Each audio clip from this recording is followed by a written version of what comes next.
الحمدللہ رب العالمین والصلاة والسلام علی نبینا محمد وعلی آلہ وصحبہ اجمعین۔ جنگ احد کی چوتھی قسط اور آخری قسط ہے یہ۔ مشرکین کی واپسی اور مسلمانوں کی طرف سے شہیدوں اور زخمیوں کی خبر گیری۔ اس کے بعد ابو سفیان واپس آ گیا اور مشرکین کے لشکر نے کوچ کا آغاز کر دیا۔ وہ اونٹوں پر سوار تھے اور گھوڑوں کو پہلو میں کر رکھا تھا۔ ان کے معنی یہ تھے کہ ان کا ارادہ مکہ کا ہے، اور یہ مسلمانوں پر محض اللہ کا فضل تھا، کیونکہ مشرکین اور مدینے کے درمیان کوئی نہ تھا جو انہیں مدینے میں داخل ہونے سے روکتا، لیکن اللہ تعالیٰ نے جو انسان اور اس کے دل کے درمیان حائل ہوتا ہے انہیں پھیر دیا۔ اس کے بعد مسلمان زخمیوں اور شہیدوں کی کھوج خبر لینے کے لیے میدان میں اتر آئے۔ بعض لوگوں نے بعض شہیدوں کو مدینہ منتقل کر دیا۔ آپ نے حکم دیا کہ انہیں ان کی شہادت گاہوں میں واپس لایا جائے اور سارے شہداء کو غسل اور نماز کے بغیر ان کے کپڑوں ہی کے اندر دفن کر دیا جائے۔ آپ نے 2 اور 3 شہیدوں کو ایک ہی قبر کے اندر دفن کیا، اور بسا اوقات 2 شہیدوں کو ایک ہی کپڑے کے اندر جمع فرمایا، اور درمیان میں اذخر گھاس ڈال دی، اور لحد میں اس شخص کو آگے کیا جسے قرآن زیادہ یاد تھا، اور فرمایا میں ان لوگوں کے بارے میں قیامت کے دن گواہی دوں گا۔ لوگوں نے حنظلہ بن ابی عامر رضی اللہ عنہ کی لاش اس حالت میں پائی کہ وہ زمین سے اوپر تھی اور اس سے پانی ٹپک رہا تھا۔ نبی صلی اللہ علیہ وسلم نے فرمایا فرشتے انہیں غسل دے رہے ہیں۔ ان کا واقعہ یہ تھا کہ انہوں نے ابھی نئی شادی کی تھی اور بیوی کے ساتھ ہی تھے کہ جنگ کی پکار، اللہ اکبر، جنگ کی پکار پڑ گئی۔ وہ بیوی کو چھوڑ کر سیدھے میدان جنگ میں آ گئے اور پھر حالت جنابت ہی میں لڑتے ہوئے شہید ہو گئے۔ لہذا فرشتوں نے انہیں غسل دیا، اور اسی لیے وہ غسیل الملائکہ، فرشتوں کے غسل دیے ہوئے کہلاتے ہیں۔ حضرت حمزہ رضی اللہ عنہ کو اتنی چھوٹی چادر میں کفنایا گیا کہ اگر سر ڈھانکا جاتا تو پاؤں کھل جاتے تھے، اور پاؤں ڈھانکے جاتے تو سر کھل جاتا تھا۔ چنانچہ پاؤں پر اذخر گھاس ڈال دی گئی۔ یہی صورتحال مصعب بن عمیر رضی اللہ عنہ کے ساتھ پیش آئی۔ رسول اللہ صلی اللہ علیہ وسلم اور مسلمان شہداء کے دفن اور ان کے لیے دعا سے فارغ ہو چکے تو مدینے کا رخ کیا۔ راستے میں کچھ عورتیں ملی جن کے اقارب شہید ہوئے تھے۔ نبی صلی اللہ علیہ وسلم نے انہیں تسلی دی اور ان کے لیے دعا فرمائی۔ بنو دینار کی ایک خاتون آئیں جن کے شوہر، بھائی اور باپ شہید ہو گئے تھے۔ جب انہیں ان لوگوں کی شہادت کی خبر دی گئی تو کہنے لگیں کہ رسول اللہ صلی اللہ علیہ وسلم کا کیا ہوا؟ لوگوں نے کہا بحمدللہ جیسا تم چاہتی ہو ویسے ہی ہیں۔ خاتون نے کہا ذرا مجھے ان کو دکھلا دو۔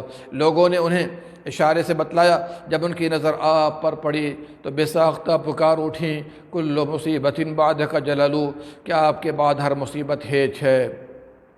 مدینہ پہنچ کر مسلمانوں نے ہنگامی حالت میں رات گزاری۔ زخم، تھکان اور غم و الم نے انہیں چور چور کر رکھا تھا، پھر بھی وہ مدینے کا پہرا دیتے رہے اور رسول اللہ صلی اللہ علیہ وسلم کی حفاظت پر متعین رہے۔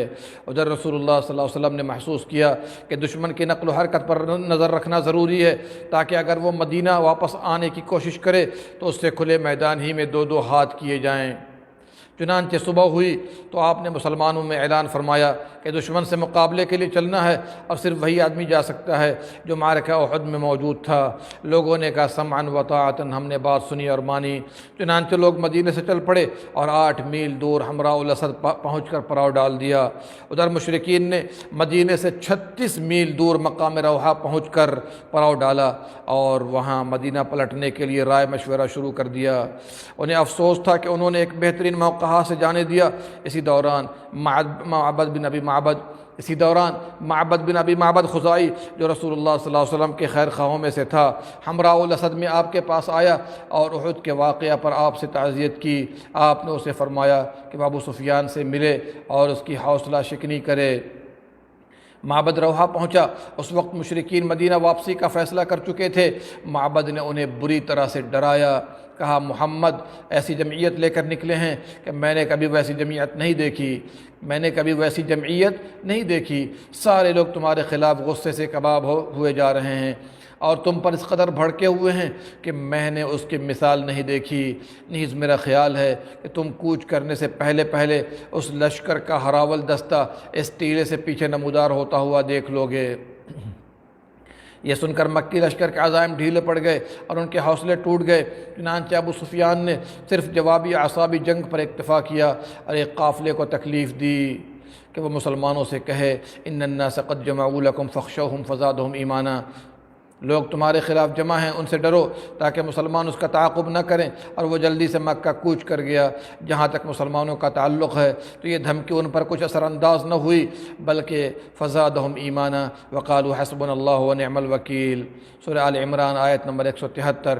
اس نے ان کے ایمان کو اور بڑھا دیا، اور انہوں نے کہا اللہ ہمارے لیے کافی ہے اور بہترین کارساز ہے۔ چنانچہ وہ اللہ کی نعمت اور فضل کے ساتھ پلٹے، انہیں کسی برائی نے نہ چھوا، اور انہوں نے اللہ کی رضامندی کی پیروی کی، اور اللہ بڑے فضل والا ہے۔ اللہ ہم سب کو سیرت طیبہ کے مطالعہ کرنے کی توفیق دے اور اس پر چلنے والا بنا دے، آمین یا رب العالمین۔ اللہم صلی علی نبینا محمد وعلی آلہ وصحبہ اجمعین۔